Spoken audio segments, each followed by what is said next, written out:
Hello, everyone, and welcome back to another episode of All in All with Alex. I'm your host, of course, Alex. Today, we have a very special guest.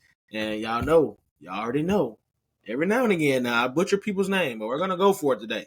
We're going to go for it. So, Brigham Blackham.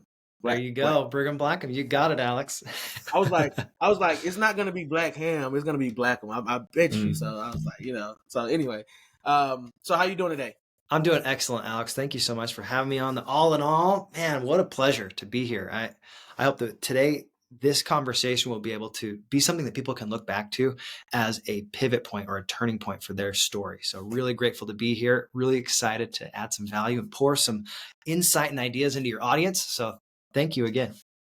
Yes, sir. Yes, sir. And I thank you for being here as well. So, can you give the people just a small background about yourself before we dive into the questions? Yeah, absolutely. So I started out as a theater and a Mandarin Chinese teacher in high school.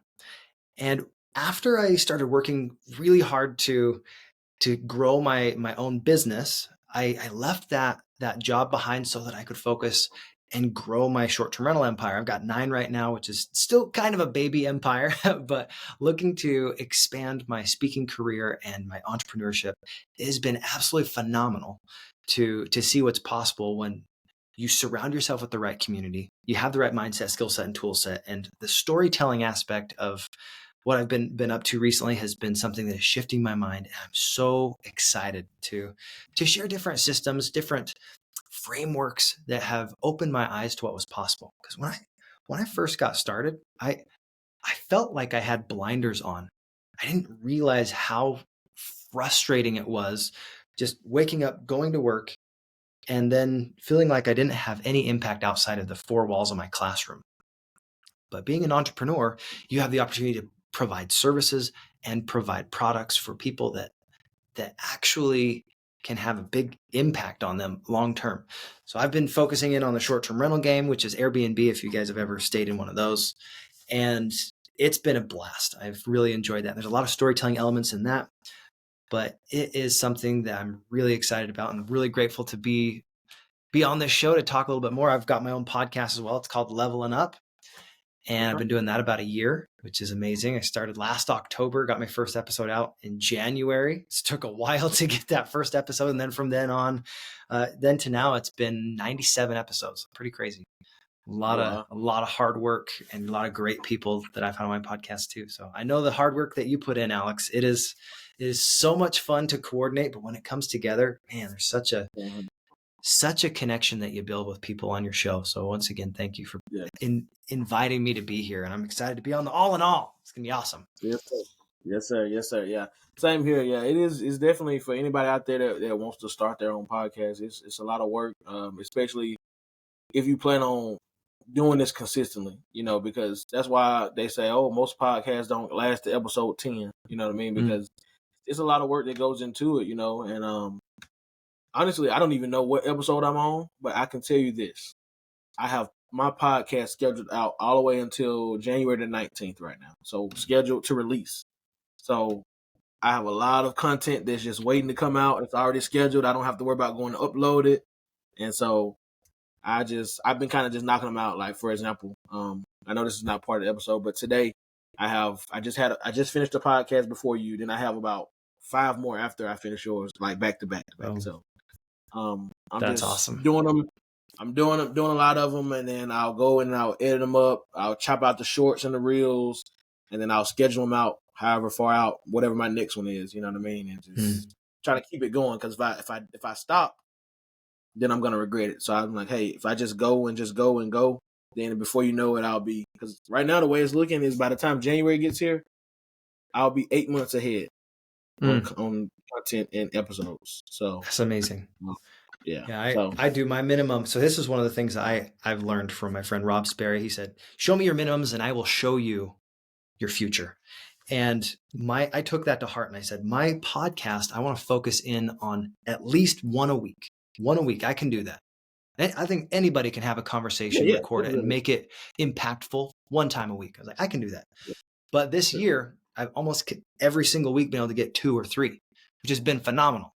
Sometimes it's hard to get that many, but when you fall to your minimum and you say, even on my worst day, I'm going to at least schedule a podcast. I'm going to do something to get it out there. It changes the way that you show up, because maybe this week was really tough, but you did get your podcast and you're like, you know what? I won this week and I hit my minimum. And then when you have a week where you get 2, 3, 4, 5 like you today, man, that's so exciting, because you're providing value, you're giving, and you're able to connect with people in such a great way. So the content that you create is huge. Yeah, go ahead, Alex. Oh, I'm sorry, I didn't mean to cut you off, but yeah, that's kind of interesting, because I actually look at it the opposite way. I always go for the maximum, and I know, just thinking about like how algorithms work and things like that. Of course, you want to do no less than one a week. You know what I mean? Because if you're not doing anything every week, then you're just not doing anything. So I kind of look at it the reverse way. Is like, okay, what is the maximum that I can do? I'm going to shoot for that maximum every time. So if my maximum is 5 a week, I want to shoot for 5 a week. And if I get 4 a week done, I'm cool with that, because it's still not 0 every week. You know what I mean? So I kind of actually look at it the opposite. So, yeah, I think that's exactly what you want to do. There is a blitz, which is like, hey, I'm going to go as hard as I can for as long as I can. That's that 5. Maybe your standard is 3, and then 1 is your minimum. My friend George Bryant talks about this. It's that wedge of expectation. Like, my expectation is barely minimum is 1. And then your 2, 3, 4 is your standard, whatever you say. And then maybe 10 is your blitz. You're like, I've never done 10 in a week. I'm going to put myself together and make it happen. That's something that sets your expectations.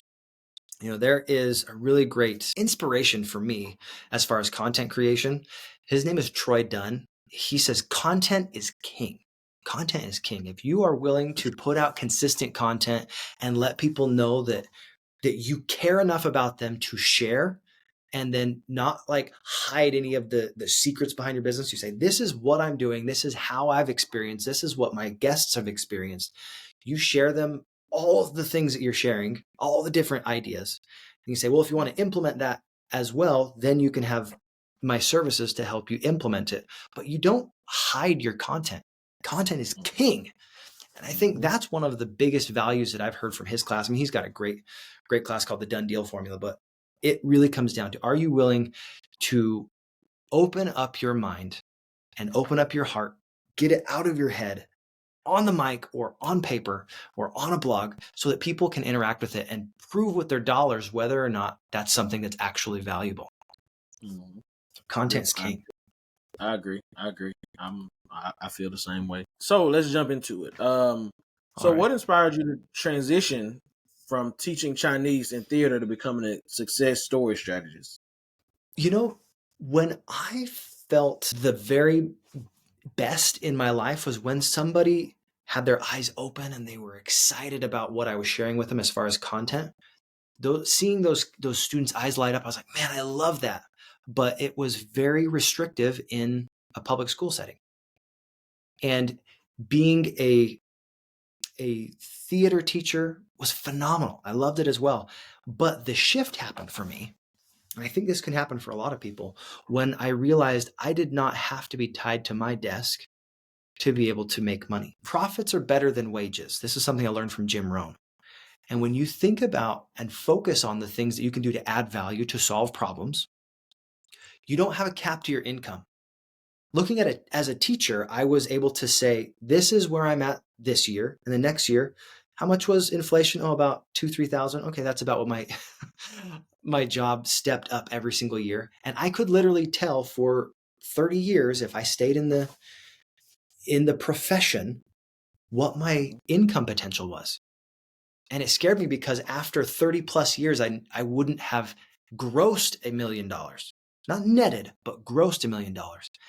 And I thought about that vehicle, that it was great for the time that I was there. I'm very grateful for my time as a teacher, but it was not the right vehicle for me to make the positive impact that I want to in the world. I love helping my students, and I still love teaching Mandarin. I still love teaching theater, but it wasn't the vehicle that I knew I needed to be able to make a massive impact the way that I knew that I was put on this planet to do. So shifting into being an entrepreneur, and even a wantrepreneur. That's not a negative term. If you want to be an entrepreneur, it's a wantrepreneur.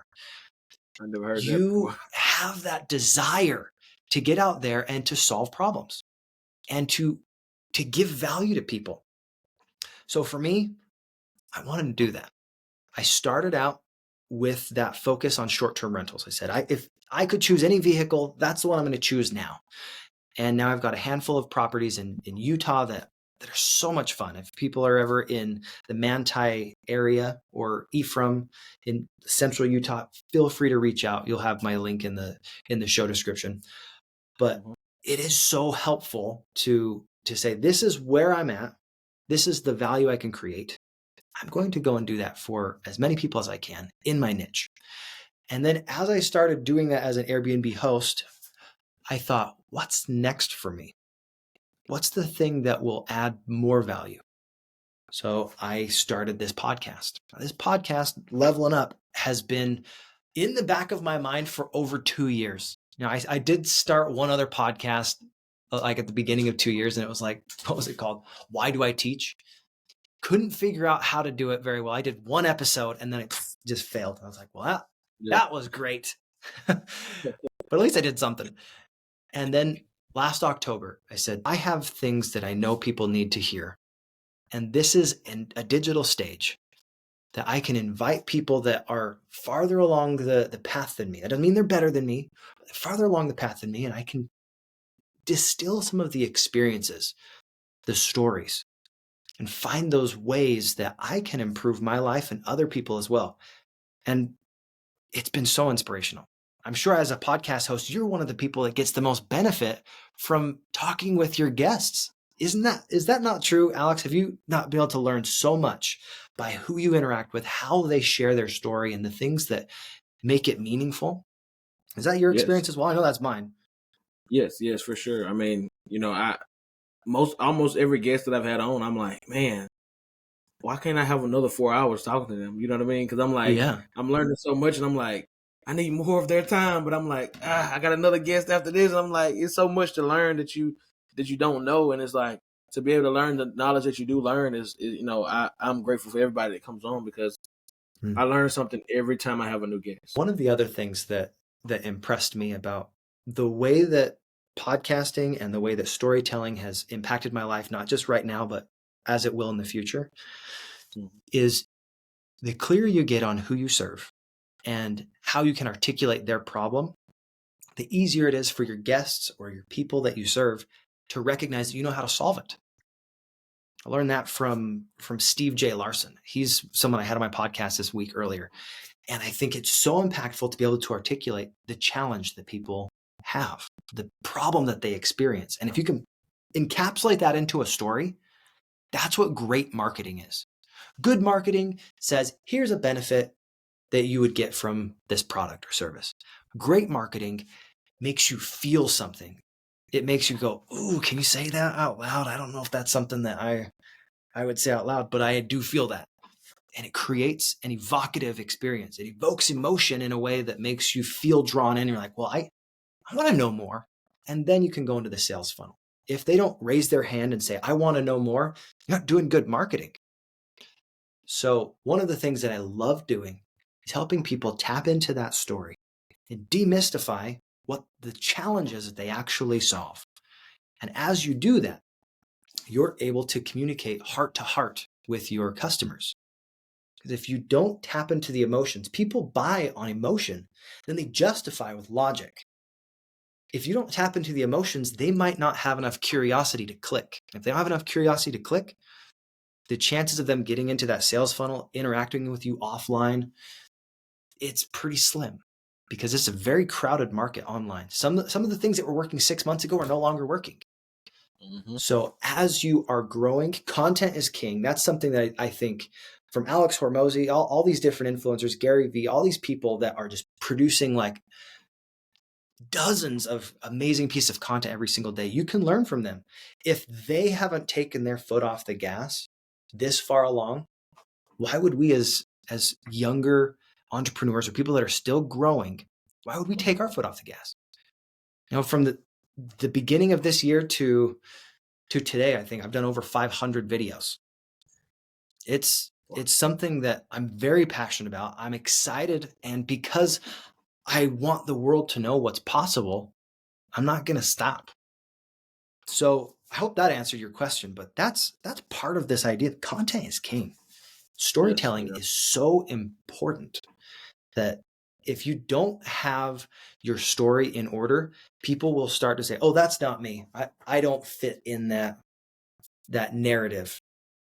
But as soon as you can articulate the problem clearly enough that they're like, oh, yeah, I do understand that. I've felt those things. I've been there before. As soon as you say I've been there, that's enough curiosity. You're going to say, oh, I wonder what else that solves.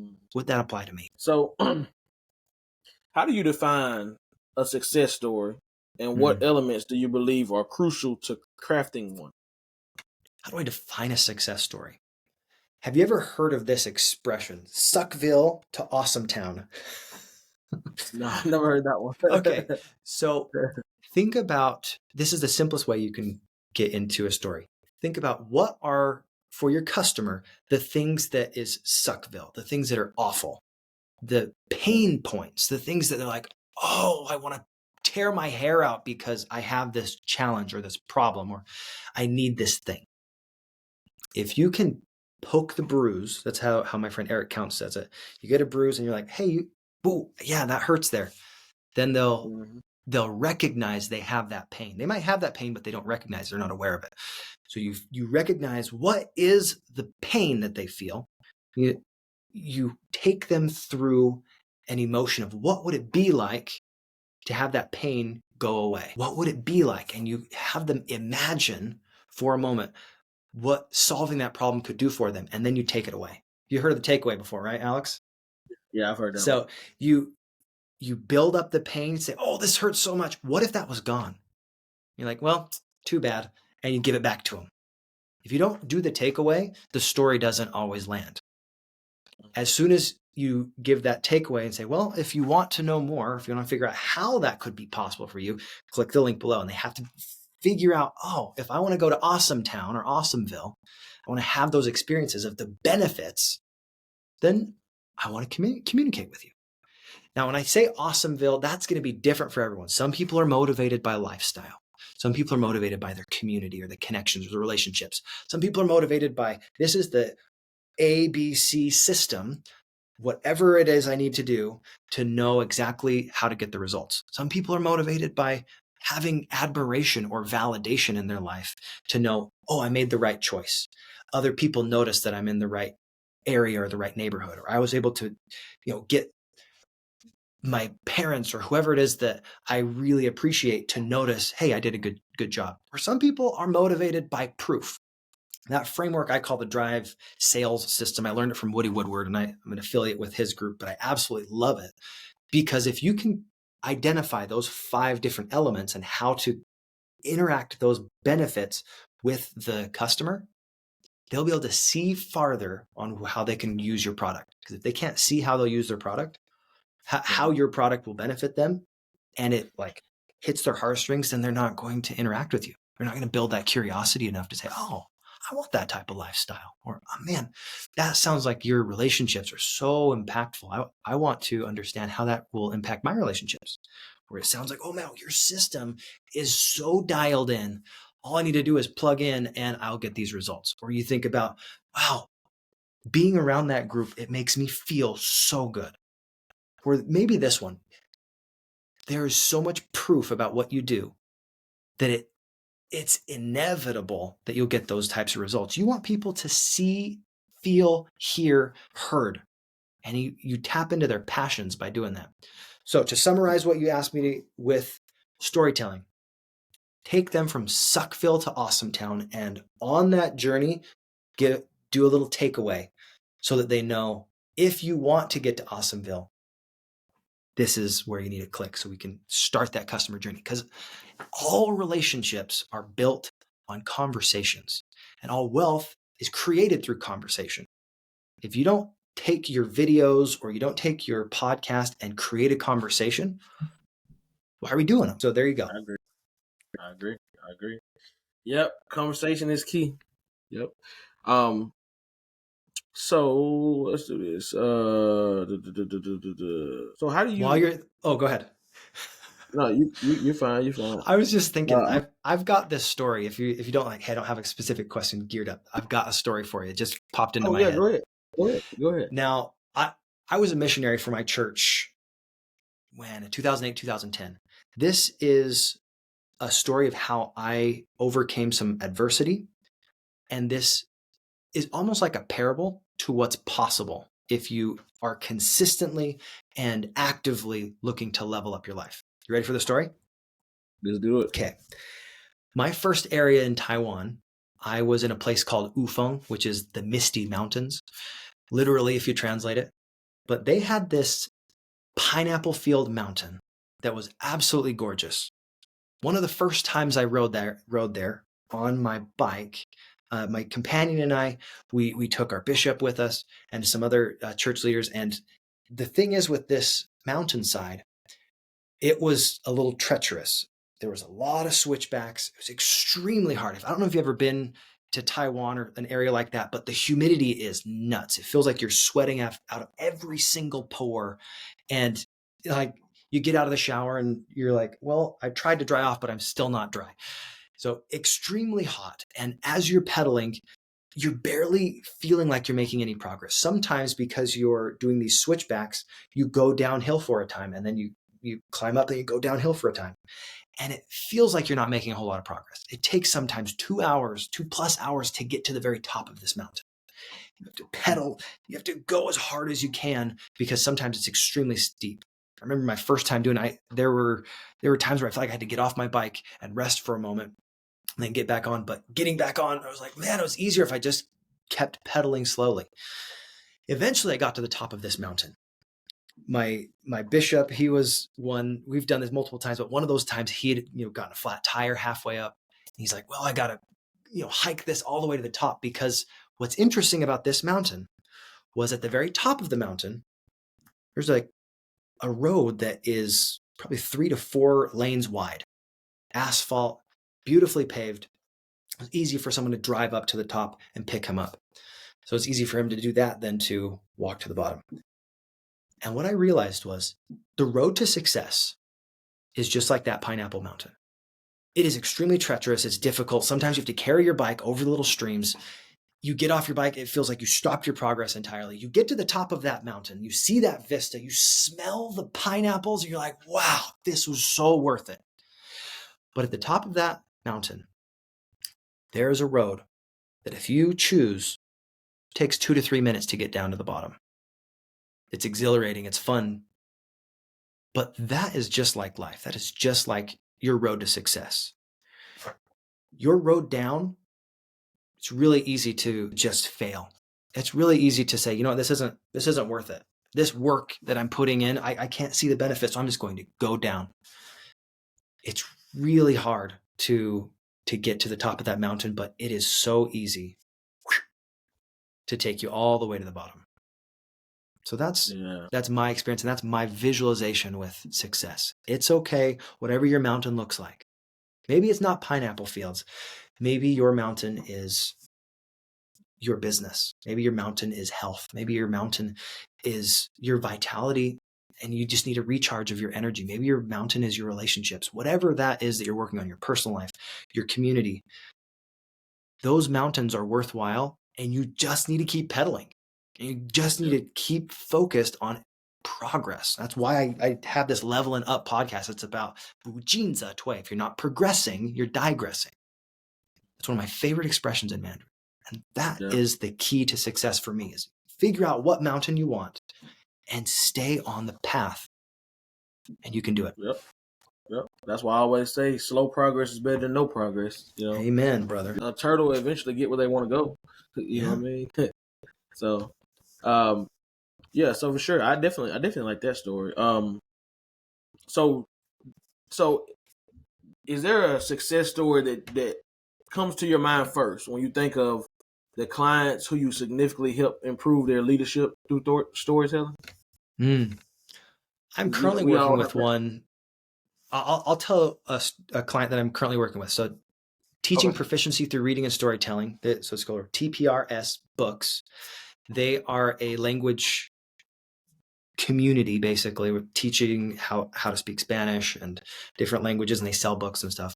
I'm currently in a consulting gig with them where it looks like when we first started, they were just really muddled on what their problem was that they solved. Now, one of the values we were able to work on last couple months was getting clarity on their 3 different pillars. What is the service that they do as a student, teaching students? What is the services they do as teaching teachers? And then what are the products that they sell as far as their books? And asking the right questions was the thing that unlocked that for them. Sometimes your success story, you have to tell it in the middle. We're not done with that. I'm still working with them for probably the next couple of years. But the fact that we were able to gain clarity on what is the actual problem we want to solve. They want to absolutely understand who they serve first, and then they opt in. Am I a student? Am I a teacher? Or am I buying books? That amount of clarity was extremely valuable for them. And now they'll be able to organize themselves and their website a little bit more clear. Because before it was just you come to one website and you're like, I don't know what I want. Now we've got an option where they can choose which way. And that clarity provides a lot less friction for someone coming in to buy from them. So you think about this. In the Matrix, you have red pill, blue pill, right? You've heard this idea. If for some reason you say, well, you want red pill, blue pill, purple pill, green pill, we'd like the pink pill, or we can do the blue pill. Oh, wait, no, this is the light blue, and then white. And you start to confuse your people. They'll be like, I'll just pass. I don't want it. There was a study done about jelly beans. Have you ever heard this study? On a beach, jelly beans on a beach. I don't think so. Okay, so this is the summary of it. Basically, they were giving out jelly beans on a beach. They came out with a tray that had about 50 different colors of jelly beans, and they would ask people, do you want a jelly bean? And then they would time how long it took them to choose which jelly bean they wanted. Sometimes it took them 10, 15, 20 seconds on that tray of 50 plus choices. And they would stop it as soon as somebody chose the jelly bean. And then they did the exact same thing, same beach, but they took all the options except for 2 away. It was like a red jelly bean and a blue jelly bean. And they'd say, hey, would you like a jelly bean? Time. And they're like, sure, take it. It was half a second. They didn't have to think. And if you do that type of simplicity with your marketing, you do that amount of simplicity with the choices you have your customers make, you take a lot of the friction out. A confused customer doesn't buy. A confused person says, let me think about it. Usually what that means is you spoke too much. You didn't ask enough questions.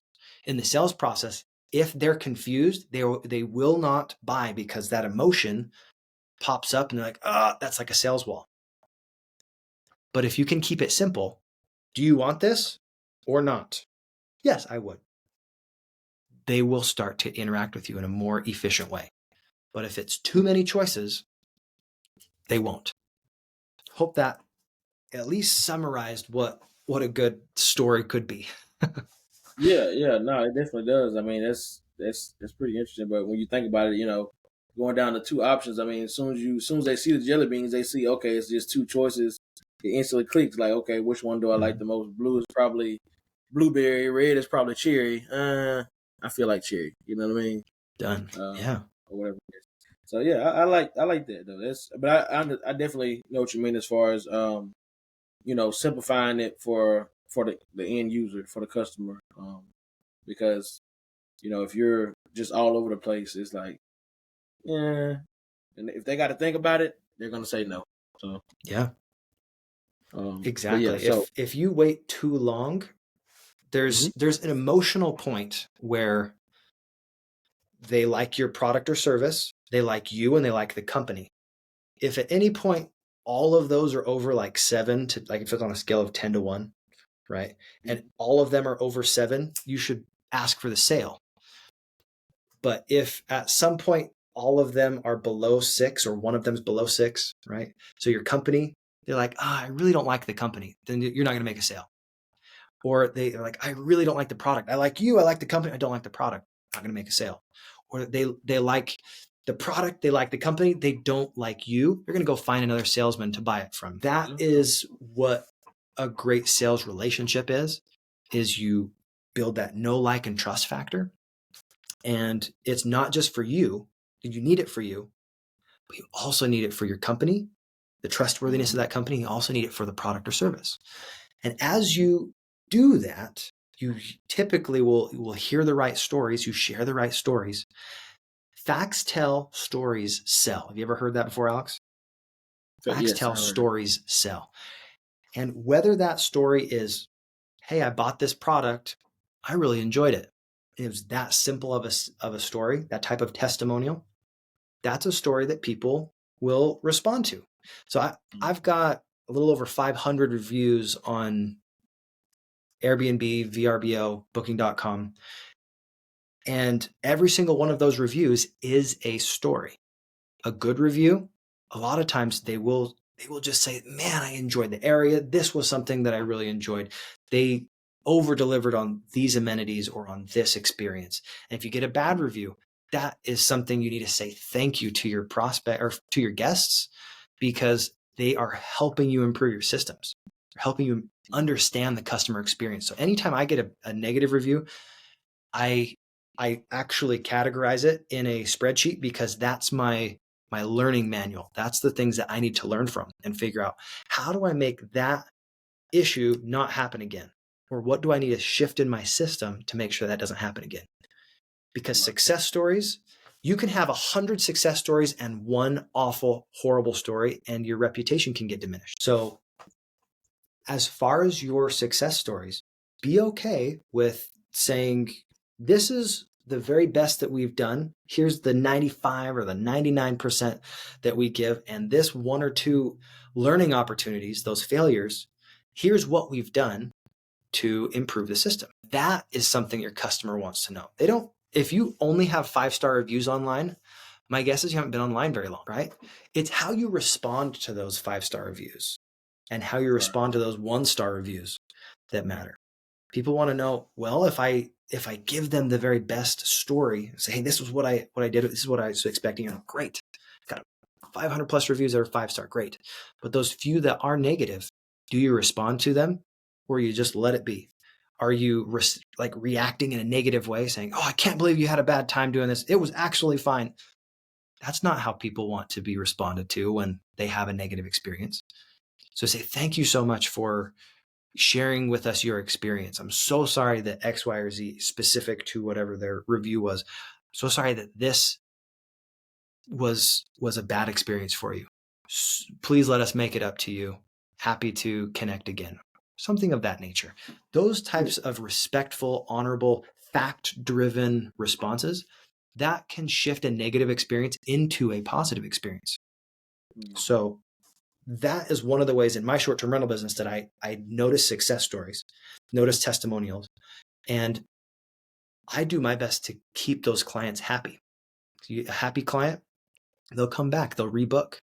But if they have a horrible experience, even though they gave you a great review, if they didn't have an amazing experience, they might not come back. But you make them have that 5-star experience, that white gloves type of service, and you let them feel seen and heard and felt, man, they want to come back and connect. So I over-delivered on that, Alex. There you go. No, that's fine. So what are some common mistakes that you see leaders make when trying to tell their stories? Common mistakes is focusing on the facts and the figures too fast. Also focusing wholeheartedly on yourself. Here's a simple way to avoid that type of thing. All that anyone really needs to know about you is how you have served the people that you serve. What are the results of those people? So for instance, if you came and you saw my short-term rental portfolio, you're like, wow, he's got over 500 5-star reviews. That's all you really need to know about me, whether or not I do a good job as a short-term rental host. I could talk the talk, but if I don't walk the walk, you don't have the reviews, then it's not the same thing. I've been a super host for almost 5 years straight. So when you look at any business, at any service, and you say they are doing the work, they are who they say they are, and they do what they say they'll do, that builds likability, trustability, and credibility. And the more consistently they do that, the longer they're in business with that likability, credibility, and credibility, and what did I say? Dependability, whatever. The longer they're in business, the easier it is for them to build that repeat client. Did that answer your question, Alex? Yeah. Excellent. I did. So what? Hold on, I said the wrong one. What can you? Oh, here it is. Can you discuss the importance of authenticity in leadership storytelling? Is it all right if instead of authenticity, I focus on being genuine? Is that all right? Yeah. Okay. Because That's kind of like, for some reason, when I hear the word authentic, you're like, oh, I'm just being authentic. A lot of times that gives people merit to be rude. I like the word genuine because, like, if you hear genuine leather, you're like, oh yeah, there's quality there. When you're being genuine, that's tapping into who you are and not being apologetic for your beliefs, for why you serve people, and how you show up. So repeat the question one more time for me. So being genuine in leadership, is that right? Yeah. So can you discuss the importance of being genuine in leadership storytelling? Yes. Okay. So when you are being genuine, it comes down to, before you try and tell somebody what to do, have you asked them, what are you trying to do? What are you attempting? If you haven't figured out what they want to do, you're just trying to sell them something. Or if you haven't figured out what their intention is and what they're passionate about, and haven't asked enough questions to help them understand or help you understand what they want to do, then a lot of times you're giving unwarranted or unwanted advice. So you think about like a leader that they have the title.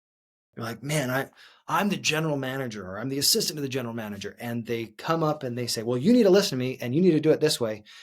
But they haven't figured out, well, what's working? What are some of the things that you've already attempted?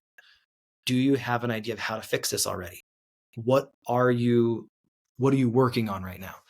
A lot of times things can be solved with the right questions way more than any statement. Leadership is much more about curiosity and empowering and saying, hey, I'm here if you need me. I'm raising my hand. You can come back to me and ask any question you want, but I'm not here to solve your problems for you. A good leader creates other leaders. They create the opportunity to think. They create opportunities and roles for people to fill. If you are not the most effective leader, you are filling those roles for other people. And eventually you'll get thinned out and you're actively scaling chaos. If you can clearly articulate, this is your role, and before you come to me, I like this one. Ask three, then me. Have you ever heard that term before, Alex? Ask three, then me.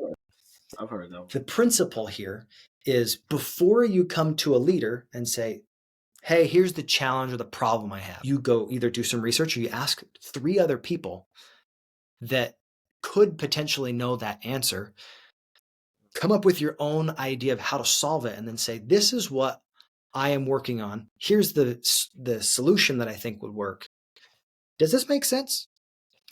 Now, when you're talking about storytelling in this aspect, a lot of times people get in their head about what their leader wants them to do, or they do things according to how it appears, instead of thinking, what is the actual challenge that I'm solving? If any employee really asked, what is the problem we're solving? What is the biggest problem we're solving? And they came and brainstormed 3, 4, 5, 10 different potential responses and say, these three are the most likely to work. And you bring those three to your leader. Do you not think that shows a lot more initiative than just saying, we've got this problem and this problem and this problem? What's the leader going to do? Say, do you have solutions to these already? Are you thinking about those solutions already? If you haven't thought of a solution, why are you bringing me just problems? Because it's not the leader's job to solve the problem. The leader's job is to equip. not to counsel saying, oh, I'm so sorry that you have these problems. We actually are praying as entrepreneurs and as intrapreneurs, people that are in an organization trying to make it better. We're praying for bigger and bigger problems. We actively are searching for larger problems, because if we solve more valuable problems, we can make deeper withdrawals. We can make more money. You solve more valuable problems, you solve world problems that can pay you a lot more. So if you think about storytelling in that way, what are the ways that not just is this being introduced, but have I thought all the way through that problem and come up with my own solutions? That's one of the easiest ways as a leader to empower your troops, if you will, and to give them the autonomy to work as hard as you can. Because one of the things about business ownership in comparison to being like a solopreneur, if you are the one solving all of the issues, there's only so much time in the day. As a leader, you have to be willing to leverage. And that's not a bad term. I mean, sometimes you hear leverage like, oh, that's negative. No, we want to leverage people's strengths. We want them to have their role. We want them to feel comfortable and to expand into that role and to grow. But if you are not good at one element of your business, hire it out. If you're awful at bookkeeping, which I feel like I'm one of those guys, find someone that is great at it and they love it, and that's their superpower, and you hire those people that accentuate the weaknesses that you have because that's their strengths. And you build the entire organization up. So I kind of over-delivered on that question too, but there you go, Alex. There's a little bit of a leadership concept for you. Hey, you're fine. Hey, like I said, I'm learning. So I'm just taking it all in. I'm like, Love okay, it. because me running businesses myself, running the podcast. I'm like, okay, let me put that. Let me store that in here. Let me store that in there. So, yeah. So, can you discuss the importance of narrative structure in business storytelling? Narrative structure. All right. When you think about setting your context, this is the first step that is so important. You want to make sure that people know what is the framework that you're working from. In a business context, that is basically qualifying who you're speaking to. Why are you speaking to them? What is the sandbox that you're playing in? As soon as you have that context, then you will start to expand what the conflict is. Now there's an inciting incident saying, oh, this is what the problem is. As you articulate that conflict or the problem, you will expand it and let people see, feel, hear, touch, interact with it, and let them see, oh, this is a problem. This is the problem that I want to solve. And then as you expand that problem, that's called expanding the conflict, eventually that conflict will need to be resolved. And you think about narrative structure in this way. If you just introduce the conflict and then solve it immediately, it's kind of a boring story, right? There wasn't much rising action. So a lot of times you will explore some of the negative pitfalls, or some of the things that have at least gotten you some progress towards solving that, but didn't quite solve it yet. So in your story, think about the way that you went about solving that issue. Maybe let's step into my story for a moment, if that's all right. Yep. I set the context. I was a teacher, and a real estate investor is what I wanted to be. I didn't know how to do it. Okay, I was a teacher. I was in this little box, basically my classroom, and thinking, how do I create more financial flexibility? What is that like? Started reading books. The books took me down and increased my mindset, and they gave me a little bit of ideas, but not any tactical, practical ideas enough that I could do anything with it. It's like, okay, there's a little bit of a failure, but it got me one step closer.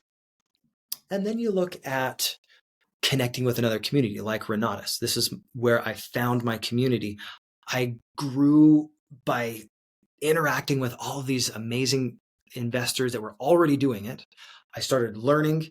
I did my very first fix and flip, and I realized that was really hard. I do not like doing that, but I do like investing in real estate.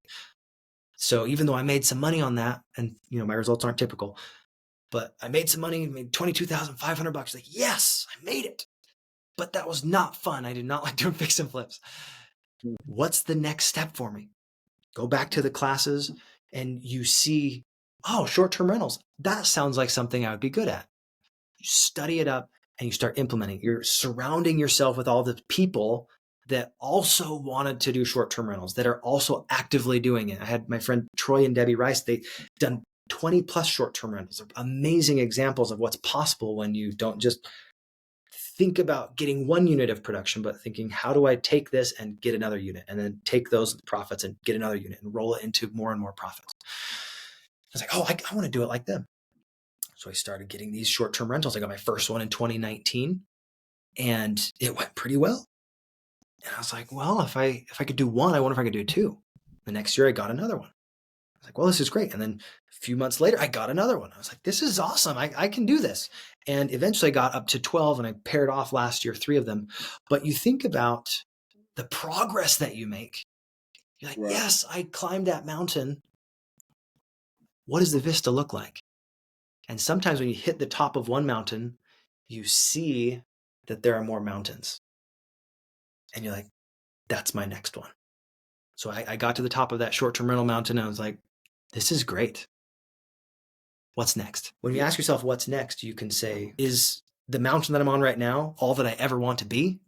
Or is there something more? And then you can go to that next step. So the podcast was my next step. I started climbing that mountain and figuring out, where do I go? How do I make this work? And started connecting with more people. And you build it up and you get to the top of that mountain. And then you're like, now what's next? Every time you share a success story, you need to have that conflict. And a lot of times there will be those moments of takeaway, right? Those moments where you felt like everything fell out. Everything was destructive. It was frustrating. But being able to share your story in a way that lets you recognize those tiny wins and the tiny losses on your path to the top of the mountain. And then you can ride back off into the sunset. So in French, there's an expression, dénouement, which is the falling action. After you've reached the top of that mountain, what is it like sharing it with other people? Are you going to just keep all that knowledge to yourself, or are you going to share it with other people? Are you asking others to come with you next time? All of these narrative structures that I learned in theater, that I learned in my acting career, they fit into story with business. So where were you before? What took you to where you are now? And then what's happened since? If you can simplify it, story, point, solution is another way. So there's multiple frameworks to do this. But if you tell your story and then you highlight your point, and you share your solution, I learned this from Woody Woodward. Those 3 ideas allow you to share a very impactful, simple story.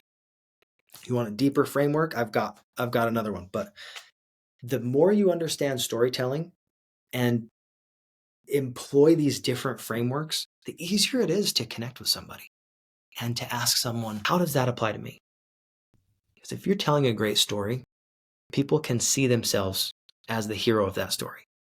If your story isn't something that is relatable, doesn't seem like something that's possible, you're just talking to yourself. Hope that helped. Yeah, for sure. So is there anything else that you would like to touch on before we wrap things up? Sure. If you've wondered, what is it like to identify that challenge with such detail that you understand it better than your guest or better than the people that you serve, that's what I want to have a conversation with you about. Because if you understand who you serve and they understand that you hear them, you understand them, you recognize what they're passionate about, that is one of the things that storytelling and unlocking your storytelling skills will help you do. When you are thinking about marketing, In any business, literally every business needs marketing. If you can tap into that story, not just your own story, but the story of your customer, the pains that they've had, the bruises that they've felt, the nicks and the scars, as you tap into those challenges that they have, and you're willing to actually go there, willing to say, what if it was possible that this was no longer your experience? Could that story be mine? You get them to wonder and imagine that, the sale's almost over. You created that relationship. And then it's just your job to do what you said you'll do when you said you'll do it. That's it. You want a good customer journey? Say what you're going to do and then do it when you said you're going to do it. Right. It's literally that simple. So if you haven't connected with me before, feel free to look up the Leveling Up podcast. Continue to follow Alex. He's a stud. So grateful to be on today. And as I always say on my podcast, God bless. And I hope that you continue to level up your life every single day. Yeah, for sure, for sure. Yeah, and I want to thank you for coming on the show today. I hate we really couldn't get into some of the other stuff that we wanted to, but there's always a part 2 to be done. So absolutely, ask me so back, my friend. Oh yeah, definitely. We'll definitely be having you back on because I still got more questions, and then but it's just some of the other stuff you talked on. I'm like, made me think, and then I'm like, yeah, we gotta have you back for another episode. But definitely, everybody that's watching, you guys go into the show notes for the audio version and the description for the video version. Go support him any way possible. Follow him on social media. Check out his podcast. Go support. Go comment on his videos. Make sure you let him know that Alex sent you. We need, us as podcasters, we deal with a lot. It's a lot of hard work. So if we don't get the support we would like to see, then it's kind of discouraging. So you guys go support him and make sure that you drop some comments, drop some likes. Make sure you share the videos as well. Share them to social media and your friends or family that you think may be interested in it also. But once again, thank you again for being a guest on the episode today. My pleasure. And then everybody else is watching. You guys have just watched another episode of All In Now with Alex, and we'll see you guys on the next episode. Peace.